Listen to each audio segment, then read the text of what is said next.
क्या पिछले 4 साल से दुनिया को दहला देने वाली रूस यूक्रेन जंग अब खत्म होने वाली है? क्या व्लादिमीर पुतिन और वोलोदिमीर ज़ेलेंस्की आखिरकार एक मेज पे बैठने को तैयार हो गए? स्विट्जरलैंड के डावोस से एक ऐसी खबर आई है जिसने पूरी दुनिया की उम्मीदें जगा दी हैं।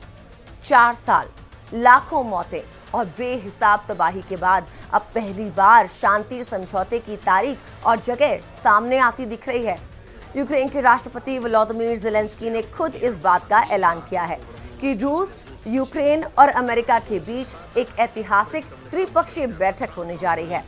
तारीख नोट कर लीजिए, 23 या 24 फरवरी। और ये मुलाकात किसी युद्ध के मैदान में नहीं बल्कि संयुक्त अरब अमीरात यानी यूएई के शानदार माहौल में होगी। ये पहली बार होगा जब युद्ध की शुरुआत के बाद ये तीनों देश आमने सामने बैठकर सीधे समाधान पर बात करेंगे। सवाल ये है कि क्या डोनाल्ड ट्रंप वो करिश्मा कर पाएंगे जो पिछले 4 साल में कोई नहीं कर सका? इस पूरी कहानी की शुरुआत हुई डावोस में, जहां विश्व आर्थिक मंच की बैठक के बीच डोनाल्ड ट्रंप और ज़ेलेंस्की के बीच करीब 1 घंटे तक बंद कमरे में बातचीत हुई। इस मुलाकात के बाद ज़ेलेंस्की के चेहरे के हाव भाव बदले हुए थे। उन्होंने इस बातचीत को पॉजिटिव बताया और साफ कहा कि मुलाकात यूक्रेन के हित में थी। ज़ेलेंस्की ने माना कि किसी भी राष्ट्रपति के लिए अपने देश के हितों की रक्षा करना सबसे बड़ी चुनौती होती है और ट्रंप के साथ उनकी बातचीत उसी दिशा में एक बड़ा कदम है। दूसरी तरफ डोनाल्ड ट्रंप ने अपना वही पुराना डील मेकर अवतार दिखाया। उन्होंने ज़ेलेंस्की से मिलने के बाद सीधे रूसी राष्ट्रपति व्लादिमीर पुतिन को संदेश भिजवा दिया कि अब ये तबाही रुकनी चाहिए। ट्रंप ने जो आंकड़े पेश किए वो डराने वाले हैं। उन्होंने बताया कि सिर्फ पिछले 1 महीने में ही करीब 30,000 लोग मारे जा चुके हैं, जिनमें से ज्यादातर सैनिक थे।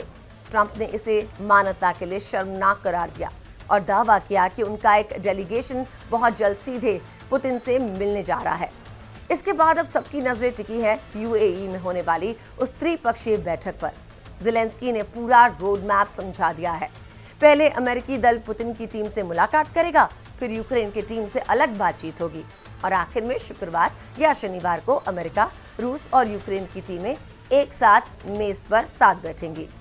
ये खबर इसलिए अहम है क्योंकि अभी तक रूस और यूक्रेन के बीच बातचीत की हर कोशिश नाकाम रही है, लेकिन इस बार बीच में डोनाल्ड ट्रंप खड़े हैं जो खुद को संघर्षों को सुलझाने में माहिर मानते हैं। ट्रंप ने डावोस में एक बड़ा दावा भी किया। उन्होंने कहा कि वो इस युद्ध को रोकने के लिए एक समझौते के बहुत करीब पहुंच चुके हैं। हालांकि उन्होंने ये भी माना कि काम जितना आसान है उन्होंने शुरू में सोचा था, उससे कहीं ज्यादा अब ये मुश्किल साबित हो रहा है। पुतिन अपनी शर्तों पे अड़े हैं और ज़ेलेंस्की अपनी जमीन के लिए लड़ रहे हैं। ट्रंप का सीधा संदेश है कि अगर पुतिन और ज़ेलेंस्की अब भी इस जंग को खत्म नहीं करते तो वो बेवकूफ कहलाएंगे। ट्रंप ने ये भी तंज कसा कि काम तो असल में संयुक्त राष्ट्र यानी यूएन को करना चाहिए था, लेकिन वो इसमें पूरी तरह फेल रहा। इस युद्ध को खत्म करना ट्रंप के लिए सिर्फ एक कूटनीतिक जीत नहीं है, बल्कि ये उनके कद को पूरी दुनिया में सबसे ऊंचा करने का मौका भी है। ट्रंप लगातार कह रहे हैं कि वो चंद ही घंटों में युद्ध रुकवा सकते हैं। अब पूरी दुनिया की सांसें थमी हैं और हर किसी की निगाहें यूएई पे टिकी हैं। क्या ट्रंप सचमुच में पुतिन को अपनी शर्तों से पीछे हटने के लिए राजी कर पाएंगे, या क्या ज़ेलेंस्की को कोई ऐसा समझौता करना पड़ेगा जो उनके मुल्क के लिए कड़वा घूंट हो? डावोस से शुरू हुई ये शांति की लहर अब यूएई के रेगिस्तान तक पहुंचने वाली है। 24 फरवरी की वो तारीख इस महायुद्ध के इतिहास में या तो शांति का नया अध्याय लिखेगी या फिर दुनिया को एक और अनिश्चितता के दौर में धकेल देगी।